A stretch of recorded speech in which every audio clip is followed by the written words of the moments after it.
Cyber భద్రతలో number 1 అవుతాం. రాష్ట్రాన్ని secure business హబ్గా మార్చాలి. డీప్ ఫేక్తో వైషమ్యాలు సృష్టించే కుట్రలు తప్పికొట్టాలి. షీల్డ్ 2025 సైబర్ సెక్యూరిటీ సదస్సులో సీఎం రేవంత్ రెడ్డి. నిన్న సీఎం రేవంత్ రెడ్డి సైబర్ సెక్యూరిటీకి సంబంధించినటువంటి దాంట్లో నిన్న మాట్లాడిండు. ఓకే, వాస్తవంగా చూస్తే సైబర్ సెక్యూరిటీ భద్రతలో నెంబర్ 1 అవుదామంటుండు. కానీ ఇప్పుడు గతంలో ఉన్నది ఇప్పుడు చూసుకుంటే గతంలో ఏదైతే సోషల్ మీడియా కావచ్చు, సైబర్ అంటే ఈ డిజిటల్ సంబంధించినటువంటి లావాదేవీలన్నీ కూడా ఇప్పుడు వచ్చిన తరుణంలోనే ఎంత ఈజీగా మనీ ట్రాన్స్ఫర్ అవుతుందో అంత ఈజీగా మన అకౌంట్లోకి వెళ్ళిపోతుంది. ఒకప్పుడు ఏదన్నా కొనాలంటే జేబులోకి వెళ్ళి డబ్బులు పెట్టి నెట్ క్యాష్ ఇచ్చి కొనేవాళ్ళం. ఎలాంటి మోసం ఉండేది కాదు. మన దగ్గర ఎన్ని పైసలు ఉన్నాయి, ఏం కొనాలి, డైరెక్ట్ ఇచ్చేది, వస్తువు తీసుకునేది. తర్వాత బ్యాంకులో అకౌంట్లో డబ్బులు ఉంటే బ్యాంక్ దగ్గరికి పోయి ఆ లైన్ కట్టి పాస్బుక్ ఇస్తే డబ్బులు ఇచ్చేది. అట్లా సెక్యూరిటీ బాగుండదు డబ్బుల విషయంలో. కానీ ఈరోజు అకౌంట్లలో డబ్బులు ఉంటున్నాయి, కానీ డబ్బులు అంతే ఈజీగా మాయమవుతున్నాయి.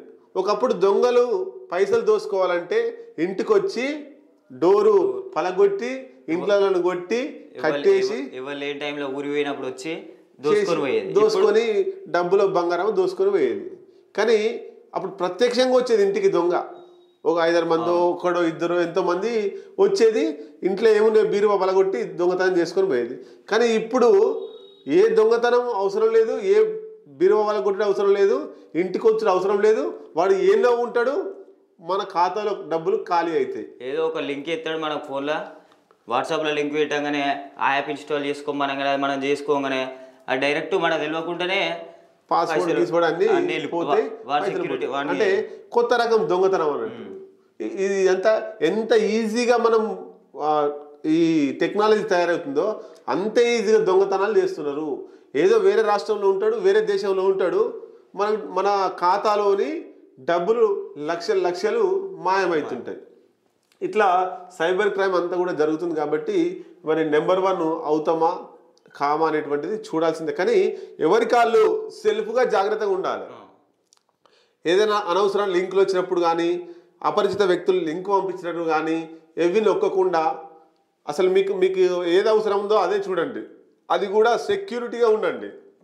ఇష్టం ఉన్నట్లు ఆ లింకు ఈ లింకు ఫేస్బుక్లో వచ్చేటివి, ఇన్స్టాలో వచ్చేటువంటివి ఏదో కొత్తగా స్కీములు పెడుతూ నొక్కండి, లింకు నొక్కండి అంటాడు. ఆ లింకు నొక్కగానే మన పైసలు కట్ అయిపోతాయి. కాబట్టి ఏది కావాలో ఏది వాడాలో సోషల్ మీడియాను, డిజిటల్ లావాదేవీలను ఎంత వరకు ఉపయోగంగా వాడితే అంతే బాగుంటుంది.